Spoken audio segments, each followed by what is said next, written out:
calendrier économique de vendredi va apporter les dernières mises à jour sur le marché du travail de l'Amérique du Nord. Donc, jetons-y un coup d'œil. La première publication va paraître à 6h45 et c'est celle du taux de chômage de la Suisse pour décembre. Le taux de chômage désaisonnalisé reste inchangé depuis 3 mois. Deux publications sur l'économie allemande en novembre vont paraître à 7h et la production industrielle est une d'entre elles. La production industrielle a retrouvé la croissance en octobre, suivant 2 mois de baisse. La balance commerciale est attendue à la même heure. En octobre, les données ont surpris à la hausse, comme l'excédent commercial s'est élargi par rapport à 19,2 milliards enregistrés au cours du mois précédent. L'indice des prix à la consommation de la Suisse pour décembre va suivre à 8h15. L'inflation globale annuelle reste au plus bas niveau de 1,4% depuis 4 mois.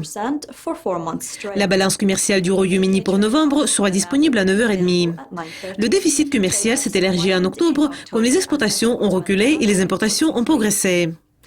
Il y aura beaucoup d'événements à 13h30 GMT, quand, parmi d'autres publications, le rapport sur l'emploi des États-Unis pour décembre, qui est bien surveillé, sera publié.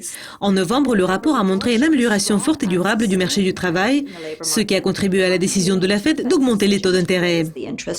L'homologue canadien de cette publication va paraître à la même heure, et il est d'une grande importance pour les traders du UR. Le rapport du Canada a déçu en novembre, comme l'emploi a reculé pour la première fois en 4 mois, et le taux de chômage a légèrement progressé.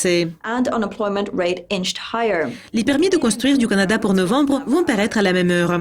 En octobre, les données ont surpris à la hausse ayant inversé une baisse de 6,6% enregistrée au cours du mois précédent. Les stocks des grossistes des États-Unis pour novembre vont paraître à 15h. Les stocks ont reculé en novembre, même si les ventes sont restées inchangées. Le crédit à la consommation des États-Unis pour novembre va conclure l'ordre du jour à 8h du soir. La croissance du crédit à la consommation s'est ralentie en octobre, comme les consommateurs ont été plus réticents à prendre les dettes de carte de crédit.